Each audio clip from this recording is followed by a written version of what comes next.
સોલેનોઇડનું આત્મપ્રેરકત્વનું આપણે સૂત્ર મેળવેલું છે. સોલેનોઇડનું આત્મપ્રેરકત્વ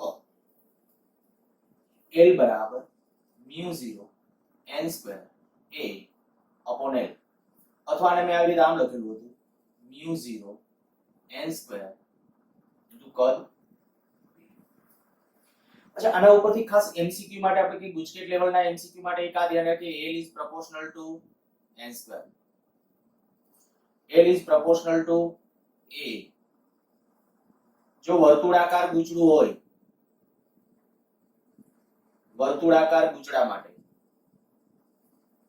આડછેદનું ક્ષેત્રફળ L કેના સમપ્રમાણ હોય? ત્રિજ્યાના વર્ગના. કારણ કે A બરાબર શું થઈ જશે? πr². તો આ વર્તુળાકાર ગૂંચળા માટે, બરાબર, આ પરિસ્થિતિ, આ L, આ તો ગમે ત્યારે સાચું છે. L is proportional to A. હું આના રિલેટેડ તમને એક બે પ્રશ્નો જે ગુજકેટમાં પૂછાયેલા છે, આપણા સ્ટેટ બોર્ડ ની અંદર પણ પૂછાય છે, એવા પ્રકારના એક બે પ્રકારના ક્વેશ્ચન પૂછું છું. તમારી રીતે ક્વેશ્ચન લખજો.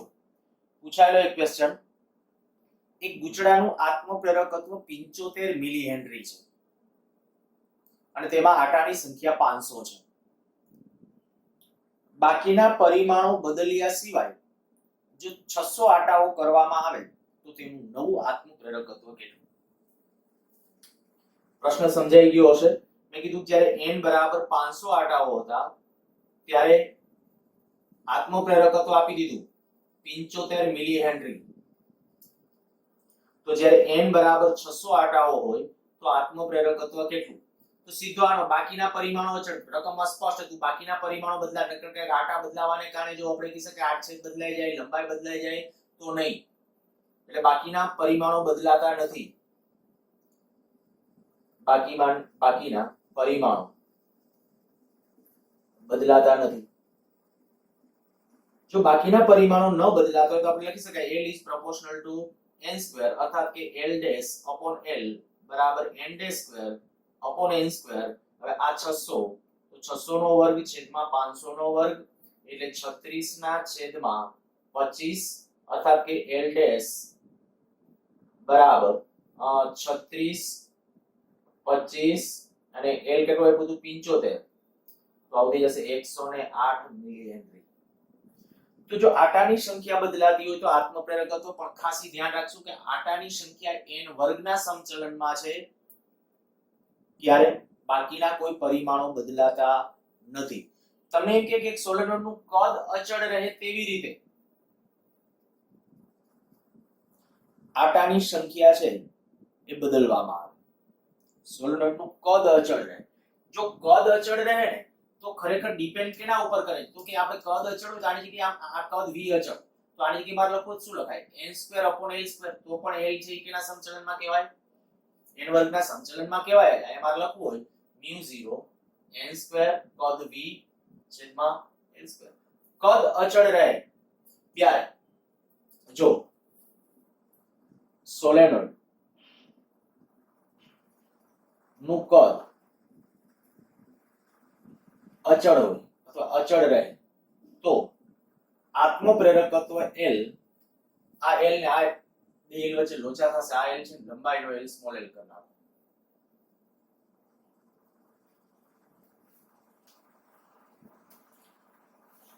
આત્મપ્રેરકત્વ L is proportional to શું લખશો? n². અને એ જ રીતે કેવું હોય તો L is proportional to 1 upon L², અથવા L is proportional to n². હું તમને આવી રીતે ઓપ્શન આપું, એક સોલેનોઇડનું કદ અચળ રહે છે તો તેનું આત્મપ્રેરકત્વ નીચેનામાંથી કેના પર આધારિત? સ્પષ્ટપણે કહી શકાય. એકમ લંબાઈ દીઠ આટાની સંખ્યા, કુલ આટાની સંખ્યા, લંબાઈ ઉપર. તો તમારે આન્સર લખવો જોઈએ આના ઉપર. કારણ કે આપણા માટે એમ કહી શકાય કે આ n વધે ને, એટલે કે n જેવો બદલાશે એના પ્રમાણમાં આ બદલાઈ જશે, સ્મોલ n બદલાય. એટલે ખાસ આવા પ્રકારના કેટલાક MCQ ધ્યાન રાખવાનું. ખૂબ કામનું સમીકરણ કહું છું ગુજકેટ માટેના, ગુજકેટ લેવલના પ્રશ્નો સોલ્વ કરવા માટે. બરાબર, આ જ રીતે તમને એ પણ ખ્યાલ આવી જવો જોઈએ કે જો માધ્યમ ઉમેરવામાં આવે, માધ્યમની હાજરીમાં, માધ્યમ એટલે શું? તો કે તમે આજે આપણે કહીએ કે ભાઈ આ ગૂંચળું હતું, આ ઇન્ડક્ટર, પણ આ વચ્ચે અંદર એક સળિયો મૂકી દીધો મેં. સાપેક્ષ પરમિબિલિટી અંદર એક સળિયો જેની સાપેક્ષ પરમિબિલિટી કેટલી કહું છું μr. હવે એક સળિયો મૂકી દઈએ તો શું આવે તો કે આનું ઇન્ડક્ટન્સ લખવું હોય તો L બરાબર μ0 ને બદલે μ n2 a upon L.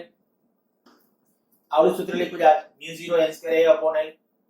પણ એમાં μ ને બદલે શું લખી શકો μr μ0 n2 a upon L. આ ધ્યાન રાખજો આ માધ્યમની હાજરીમાં જે ઇન્ડક્ટન્સ છે કેટલા ગણું થઈ જશે μr ગણું. માધ્યમની હાજરીમાં ઇન્ડક્ટન્સ કેટલા ગણું n ગણું થઈ જશે. એક ક્યાંક પ્રશ્ન પૂછાયેલો છે ક્વેશ્ચન તમે તમારી રીતે લખજો. હું ખાલી આ આકૃતિ એને રિલેટેડ આ એક ઇન્ડક્ટર એની બાજુમાં એક લેમ્પ જોડેલો છે. આયા એક બેટરી લેમ્પ પ્રકાશિત છે. જ્યારે તમને એમ કહેવામાં આવે આની અંદર એક સળિયો દાખલ કરવામાં આવે ઇન્ડક્ટરમાં સળિયો દાખલ કરવામાં આવે તો બલ્બની તીવ્રતામાં શું ફેર પડે. આની અંદર સળિયો આપણે અંદર દાખલ કરી દીધો. પેલા આ ખાલી એનું પૂછડું હતું. હવે એની અંદર વચ્ચે સળિયો દાખલ કરી દીધો. સળિયો દાખલ કર્યો તો શું થયું તો કે આત્મપ્રેરકત્વ વધશે. આત્મપ્રેરકત્વ એટલે શું ફેરફારનો વિરોધ કરવાની માત્રા વધશે. એક બહુ સરસ સ્ટેટમેન્ટ મને યાદ આવ્યું એટલે તમને કહી દઉં. અવરોધ એ પ્રવાહનો વિરોધ કરે.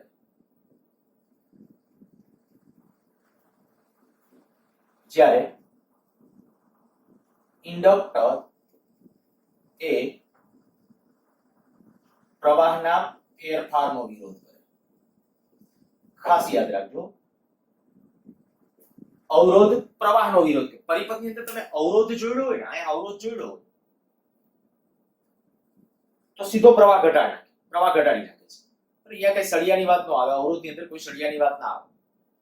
પણ ઇન્ડક્ટર હોય તો પ્રવાહ નો ઘટાડે. પ્રવાહનો ફેરફાર જો પ્રવાહનો ફેરફાર પ્રવાહ પેલા મહત્તમ હતો એમાં ઘટવાનું ટ્રાય થશે તો કે ઘટવા નહીં દે. વધવાનું ટ્રાય થશે તો વધવા નહીં દે. ફેરફાર પણ આ તો ડીસી કહેવાય સ્ટેબલ. ડીસી પ્રવાહ એટલે સ્થાયી પ્રવાહ અને જો સ્થાયી પ્રવાહ આમાંથી આમ વહેતો હોય ને તો એનું ઇન્ડક્ટન્સ ભલે વધે. ધ્યાન રાખજો ઇન્ડક્ટન્સ ભલે વધે એનાથી આ બલ્બની તીવ્રતામાં કોઈ ફેર ન પડે. પણ અહીંયા એસી પ્રાપ્તિ સ્થાન હોય તો તીવ્રતા ઘટે. હું એટલા માટે આ આન્સર આનો જવાબ આપીશ આવતા ચેપ્ટરની અંદર પણ આના પછીના ચેપ્ટરની અંદર. પણ જવાબ એટલા માટે કારણ કે બે પરિપથો એક સરખા જેવા દેખાશે. બોર્ડમાં કે એમાં પૂછાયેલો છે પણ ત્યારે એસી વાળો કંઈક પૂછ્યો તો આ એસી હોય ત્યારે જો આ એસી પ્રાપ્તિ સ્થાન હોય ને તો તીવ્રતા ઘટે. શું કામ ઘટે એનું કારણ મેં કીધું અત્યારે નહીં સમજાવી શકાય નેક્સ્ટ ચેપ્ટર વખતે. પણ એ ધ્યાન રાખજો વળી તમને એમ ન થાય સરે તો આવું કરાવેલો તો એમાં આવું કીધું હતું કે ભાઈ આ કોન્સ્ટન્ટ રહે. પણ આ ડીસી પ્રાપ્તિ સ્થાન છે ને આ પ્રવાહ છે આપણે કે સ્થાયી સ્થિત પ્રવાહ વહેતો હોય.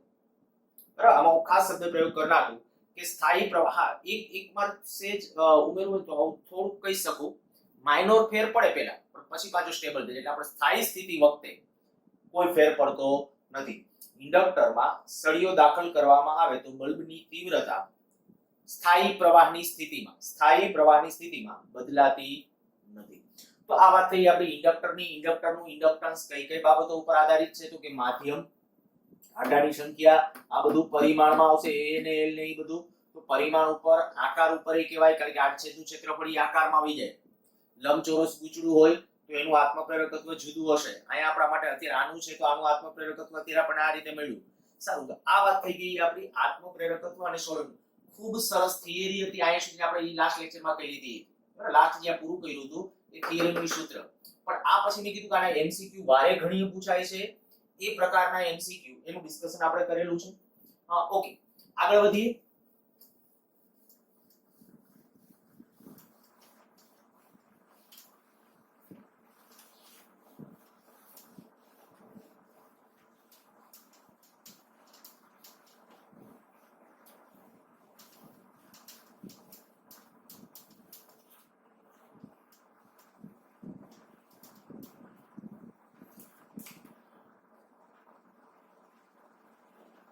ઇન્ડક્ટરમાં સંગ્રહિત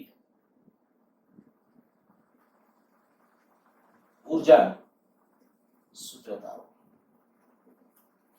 ઇન્ડક્ટરમાં સંગ્રહિત ઉર્જા જેમ કેપેસિટરમાં ઉર્જાનો સંગ્રહ કરે, કેપેસિટર એ ઉર્જાનો સંગ્રહ કરતી સાદામાં સાદી રચના, પણ કેપેસિટરમાં ઉર્જાનો સંગ્રહ કેવી રીતે હોય? વિદ્યુત ક્ષેત્રમાં.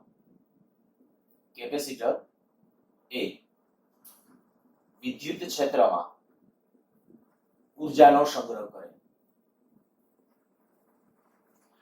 જ્યારે ઇન્ડક્ટર એ ચુંબકીય ક્ષેત્ર. ત્યાં લાગ્યું એમસીક્યુ માં કદાચ ક્યાંય પૂછે તો. કેપેસિટરમાં સંગ્રહિત ઉર્જાના સૂત્રો તમને યાદ હશે. જો આ કેપેસિટરમાં હું લખું તો કેપેસિટરની અંદર સંગ્રહિત ઉર્જા 1/2 cv2 1/2 q2/c 1/2 qv. આ બધા આના સંગ્રહિત ઉર્જાના સૂત્રો હતા. શું કામ અને કેવી રીતે કેપેસિટર ઉર્જાનો સંગ્રહ કરે છે એ થોડુંક તમને યાદ કરાવડાવી અને સીધું અહીં સ્ટાર્ટ કરીએ. જ્યારે આપણે આ કેપેસિટર હતું, કેપેસિટરને આપણે કીધું કે જ્યારે ડીસી સાથે જોડતા હતા ત્યારે ડીસી સાથે જોડતા ત્યારે શું થતું હતું? તો કે ત્યારે એવું થતું હતું કે આ પ્લેટ ધન બનતી હતી, આ ઋણ બનતી હતી, અને જ્યારે આપણે કહી શકીએ એકાએક આ પ્રવાહ વહેવાની જ્યારે ટ્રાય થાય ત્યારે બેટરીમાંથી ખર્ચાતી ઉર્જા કેટલી? cv2. આમાં સંગ્રહિત કેટલી? 1/2 cv2. બાકીની બે પામતી હતી, તમને યાદ હશે. બરાબર, યાદ આવી જવું જોઈએ.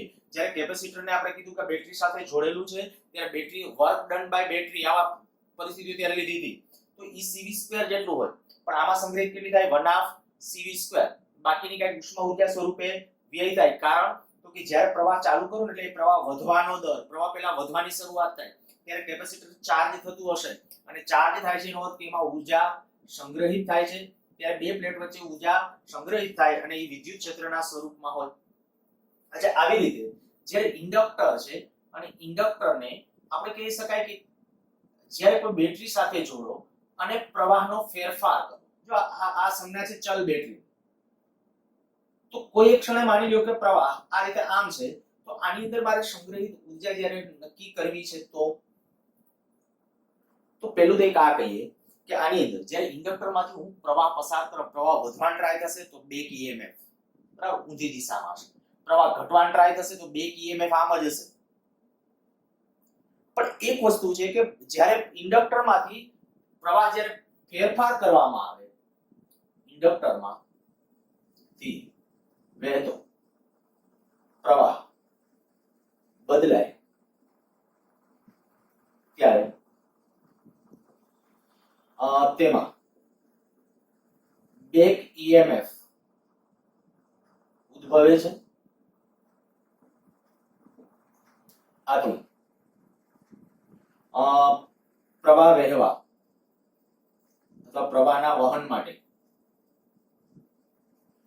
આ બેક EMF વિરુદ્ધ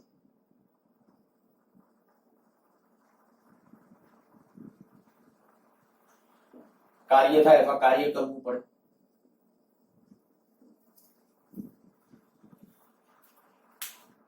તમારે પ્રવાહ સ્ટેબલ જાળવી રાખવો છે ઇન્ડક્ટરની અંદર, તો કંઈક વધારાનું કંઈક કાર્ય કરવું. ઈ કાર્ય ક્યાં જશે? તો કાર્ય તમે કરેલું કાર્ય આપણે કંઈક વધારાનું કાર્ય એટલે શું? તો વધારાની કંઈક ઉર્જા આપવી પડશે. ઈ ઉર્જા ક્યાંથી લેશે? બેટરીમાંથી. આપણે કાર્ય એટલે એમ કે આપણે અંદર કઈ ધક્કો મારી શકીએ એવું કઈ નથી. ઇન્ડક્ટરમાં પ્રવાહ જ્યારે બદલાય છે ત્યારે બેક EMF અંદર ઉત્પન્ન થાય છે. જો આમ પ્રવાહ વધતો હશે તો બેક EMF આમ હશે, પણ આ દિશામાં પ્રવાહ ઘટતો હશે તો બેક EMF ઈ દિશામાં હશે. પણ ઈ બેક EMF જે જનરેટ થાય છે ઈ આપણે કઈક બેક એટલે પ્રવાહ, આ જે મૂળ પ્રવાહ છે, આ મૂળ પ્રવાહ ના વહન માટે બેક EMF છે ને ઈ ખરેખર કઈક વિરુદ્ધમાં, આપણે ખરેખર વિરુદ્ધ એટલે ઓલો વધવાનો ટ્રાય તો કે વધવાનો દેવો, ઘટવાનો ટ્રાય તો ઘટવાનો દેવો, તો વિરુદ્ધમાં કઈક કાર્ય કરવું પડે. અને ઈ કાર્ય કોણ કરશે? તો કે આ બેટરી. તો બેટરી વડે ખર્ચાતી ઉર્જા અથવા કાર્ય માટે આપણે કહી શકાય ડાયરેક્ટ હું તમને એમ કહું કે આપણું પાવરનું સમીકરણ માટે પાવર P બરાબર VI, આ લખું છું એપ્સિલોન r. પાવર P ને બદલે આમ લખું dW/dt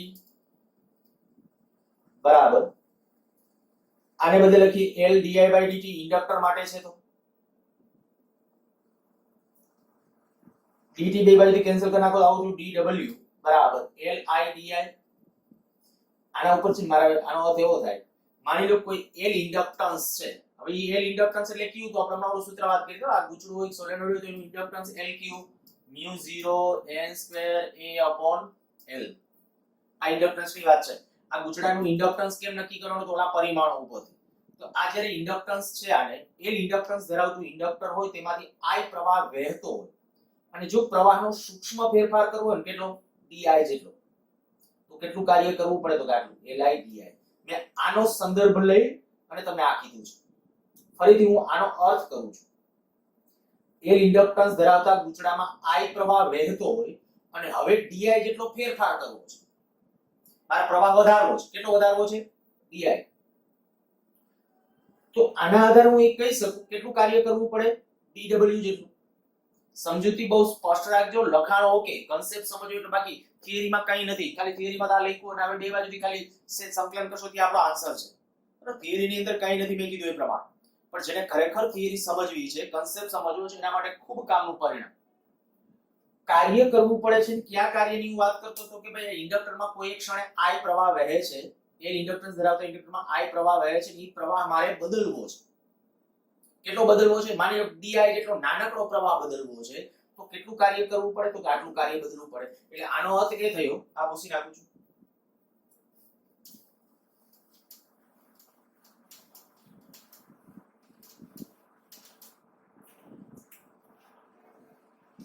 આનો અર્થ એ થયો કે L ઇન્ડક્ટન્સ ધરાવતા ઇન્ડક્ટરમાં I પ્રવાહ વહેતો હોય ત્યારે તેના મૂલ્યમાં, ત્યારે પ્રવાહના મૂલ્યમાં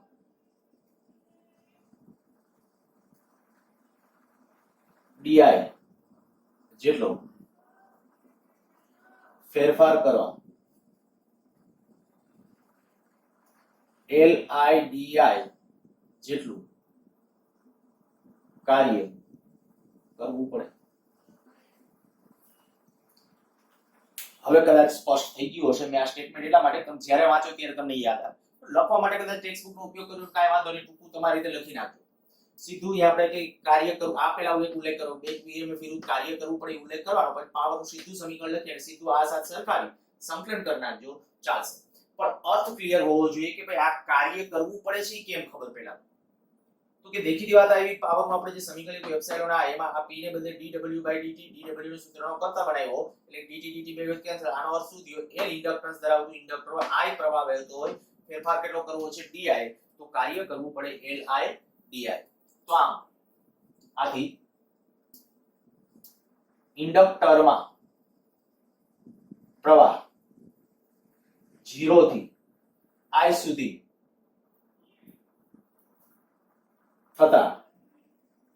થતું કાર્ય,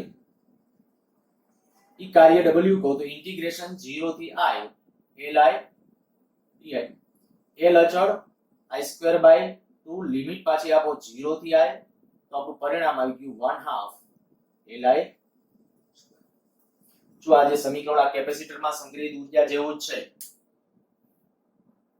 યાંત્રિક પરિસ્થિતિની અંદર 1/2 mv², 1/2 mv², યંત્રશાસ્ત્રની અંદર m એને સમતુલ્ય L, યંત્રશાસ્ત્રમાં જે હું અહીંયા કહું છું, યંત્રશાસ્ત્રમાં કાર્ય અથવા તો ઊર્જા બરાબર 1/2 mv². એનો અર્થ એવો થયો કે દળ m એને સમતુલ્ય અહીંયા શું છે? ઇન્ડક્ટન્સ L છે. વેગ v ને સમતુલ્ય શું છે? પ્રવાહ I છે. સારું થઈ ગયું. અને આ જે કંઈક કેપેસિટરમાં સંગ્રહિત ઊર્જાના સમીકરણ એના જેવું પણ છે, 1/2 cv², 1/2 cv², જ્યાં c એટલે કેપેસિટન્સ, L એટલે ઇન્ડક્ટન્સ, ત્યાં v એટલે વોલ્ટેજ એનો સ્ક્વેર, અહીંયા આપણે કહીએ કે પ્રવાહનો સ્ક્વેર. તો પાછા આના ઉપરથી પણ ઘણી વખત ઘણા બધા પ્રશ્નો પૂછ્યા છે. સંગ્રહિત ઊર્જા માટે, સંગ્રહિત ઊર્જા એને u કહી દો, ઇન્ડક્ટરમાં સંગ્રહિત ઊર્જા 1/2 Li². બે માર્ક માટેની આ એક પાછી સરસ માત્ર જે સ્ટેટ બોર્ડની તૈયારી કરો છો એ લોકો ગંભીરતાપૂર્વક લેજો અને આ થિયરીને ખૂબ સારી રીતે કરજો. સ્ટેટ બોર્ડમાં ડાયરેક્ટલી આવી રીતે લગભગ આ પ્રશ્ન પણ 3 થી 4 વખત તો મને યાદ છે પૂછાયેલો છે. ઇન્ડક્ટરમાં સંગ્રહિત ઉર્જાનું સૂત્ર તારો. ભલે આપણે ટેક્સ્ટબુક પ્રમાણે સ્ટેપ લખો પણ સમજૂતી પાછી આ રાખજો જેથી કરીને MCQ સોલ્વ થાય. તો અને હા એમાં આ જ છે, બીજું કંઈ નથી, પણ એમાં સ્ટેપ ઘટાડ્યા છે. પહેલા પાવરનું સમીકરણ આ લખ્યું છે, સીધું આ લખ્યું છે. બરાબર, આ લખી એટલે આ dw/dt બરાબર આ લખી અને સીધું એના ઉપર પછી આ સ્ટેપમાં ગયા છે સીધું સંકલન અને સંકલન કરીને પરિણામી ઉર્જાનું સૂત્ર. તો આમાં સંગ્રહિત ઉર્જા છે એ કેવી રીતે? સંગ્રહિત ઉર્જા U is proportional to એક તો L અને U is proportional to I². હવે તમને એ પણ ખબર પડી જાય છે, હું આવા પ્રશ્નો બનાવીને પૂછું. એક ઇન્ડક્ટર છે, એમાં બાકીના પરિમાણો બદલ્યા સિવાય આટાની સંખ્યા બમણી કરવામાં આવે તો પ્રારંભ જેટલા જ પ્રવાહ માટે સંગ્રહિત ઉર્જા કેટલા ગણી થશે? પ્રવાહી નહીં, પ્રારંભ જેટલો પ્રવાહ હતો તો તમને ખબર પડે કે L બદલાશે. આટાની સંખ્યા વધારી, બમણી કરી, માની લો આટાની સંખ્યા આપણે કઈ બમણી કરી, જો આટાની સંખ્યા બમણી કરશો તો L કેટલું થશે? 4 ગણું. કારણ કે L હમણાં આપણે સૂત્ર લીધું છે L proportional to n². તેના ઉપર કહી શકાય કે L છે એ 4 ગણું થાય, L 4 ગણું થાય, સંગ્રહિત ઉર્જા 4 ગણી. દરેકે દરેક પરિમાણો આયા ફિટ બેસાડજો. આ જે L છે ઇન્ડક્ટન્સ, એ ઇન્ડક્ટન્સ L મેં કીધું આપણું પરિણામ આ હતું. જ્યાં L લખી નાખો એટલે તમને વારે ઘણી યાદ આવે. જ્યાં L બરાબર μ0 n²a/L અથવા μ0 n² આપણું પરિણામ. તો તરત ખબર કે આટાની સંખ્યા બમણી કરવામાં આવે, બાકીના પરિમાણો બદલતા a કે L તો L ના n વર્ગના સમચલનમાં એટલે n જો બમણું થાય તો L 4 ગણું થાય, L 4 ગણું થાય, સંગ્રહિત ઉર્જા 4 ગણી. પણ આવું કે ગુચડું છે, ગુચડાની ત્રિજ્યા બદલો છો, ગુચડાના આડછેદની ત્રિજ્યા બદલો છો, લંબાઈ બદલો છો, પ્રવાહનું મૂલ્ય બદલો છો, આ બધું બદલવાનું. તો આ L ને બદલે આ મૂકી અને સૂત્ર બનાવો. બરાબર, તમે આકારની સંખ્યા બદલવાનું કીધું હોય તો એ જેટલા ગણો કીધું નવી સંગ્રહિત ઉર્જા કેસે પૂછી શકે. મેં કીધું આના રિલેટેડ તમે અત્યાર સુધીના કદાચ ગુજકેટના લેવલનું પેપર તમે કોઈ પણ ખોલશો, નીટમાં પણ પૂછાય છે આના રિલેટેડ, પણ એ પેપર કદાચ ખોલશો તો એની અંદર તમને ઘણા બધા ક્વેશ્ચન આના ઉપરથી જોવા મળશે. આ સમીકરણ ઉપરથી 1/2Li² અને આ સમીકરણ ઉપરથી કોણ અચળ, અમુક પદ અચળ રાખો તો અમુક કેવી રીતે બદલાય એના રિલેટેડ થોડું શાંતિથી ગમે ત્યારે આ રિલેટેડ પ્રશ્નો સોલ્વ કરતા હોય. ગુચડાનું આત્મપ્રેરકત્વ આવો શબ્દ આવે ને એટલે તરત અહીંયા ઊભા રહીને વિચારવાનું કે પ્રશ્ન આનાથી જ સોલ્વ થતો હશે. બરાબર, આ ટોપિક થી મોટા ભાગે સોલ્વ થતો હશે. સારું, આત્મપ્રેરકત્વ ગુચડાનું મેળવવાનું એક સમીકરણ આ, બાકી આપણે આત્મપ્રેરકત્વ phi/I ઈ તો છે જ. બરાબર, એના ઉપરથી નીચે મેળવીએ છીએ એ મેળવી શકાય. પછી સેજ એક સ્ટેપ આનાથી હજી આગળ વધીએ.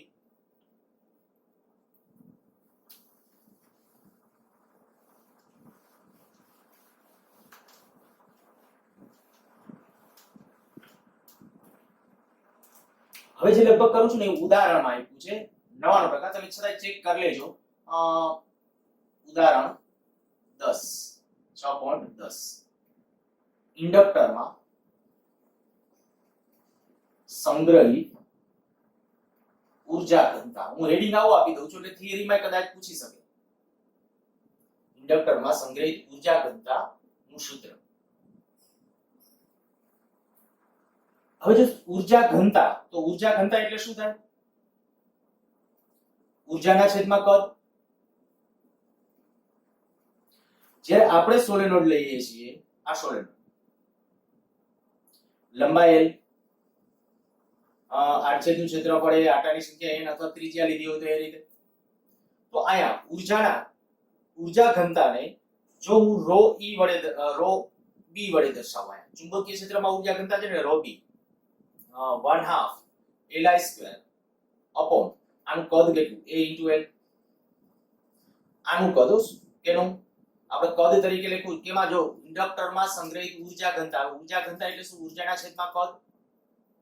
તો ઉર્જાના છેદમાં કદ એટલે આપણે ઉર્જા જે મેં કીધું છે ઇન્ડક્ટરમાં કેટલી 1/2 Li² અને a * L ઈ કદ થઈ ગયું. ઈ સોલેનોઇડનું કદ લખીને હવે L ને બદલે આપણું જે સમીકરણ છે એ લખીએ 1/2 L ને બદલે μ0 n square a upon L I square a 12 આ a કેન્સલ કર નાખ સોરી L છેદ એટલે કેન્સલ થઈ જશે અને L નો સ્ક્વેર થઈ જશે આવું 1/2 μ0 n square I square upon L square આવું પરિણામ લીધું. હવે આપણને એ ખબર છે પરંતુ આથી પછી સ્ટેપ આ b બરાબર μ0 ni. જો આવું હોય તો આમાં હું જ્યારે આને બદલે કાં તો જે આને બદલે આપણે જે સ્મોલ n ના પદમાં હું આમ રાખું ચાલો 1/2 μ0 n સ્ક્વેર I સ્ક્વેર. તો શું કરીએ છીએ જ્યારે હું કહું કે આ μ0 આપણે જાવું છે b ના પદની અંદર તો આ μ0 ni આ μ0 ni ઈ શું થઈ ગયું μ0 ni એટલે ચુંબકીય ક્ષેત્ર.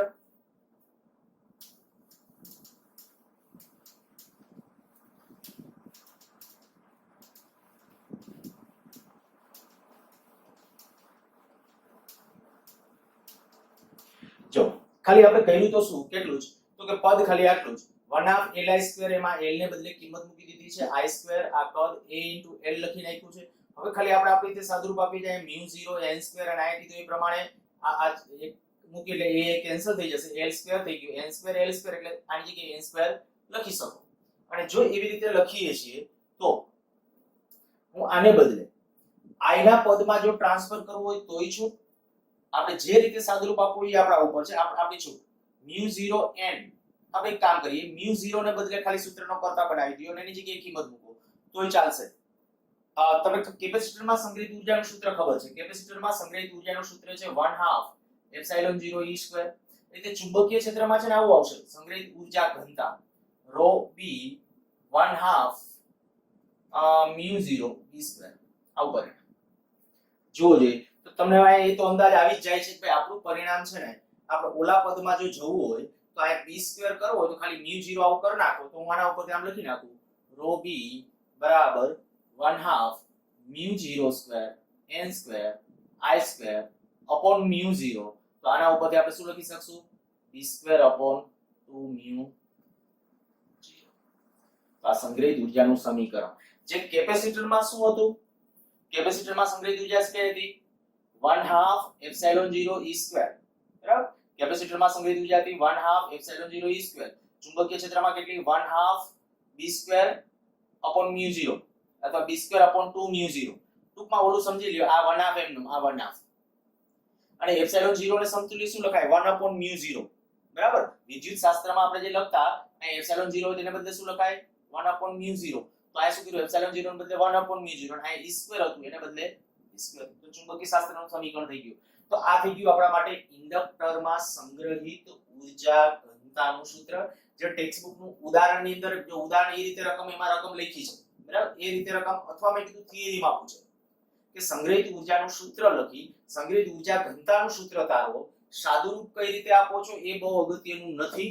સાદુરૂપ એમાં ટેક્સ્ટબુકમાં આપ્યું છે એવી રીતે આપો અથવા આ રીતે આપો બધી રીતે ચાલશે. એમાં એની સાથે કારણ કે આ બધું પ્રચલિત જ છે અને મેં કીધું એ પ્રમાણે MCQ માટે થોડુંક આના માટે વધુ ફોકસ રાખજો. સારું એક હા આત્મ પ્રેરણા એક સાથે ડિસ્કસ કરી નાખીએ. બે ગુચડાનું જ્યારે તંત્ર છે આ બે ત્રણ વખત આકૃતિ ડ્રો કરી ગયો છે એને આ કેલ્વિનોમીટર અહીંયા બેટરી જ્યારે આપણે કહીએ આ પ્રવાહ બદલો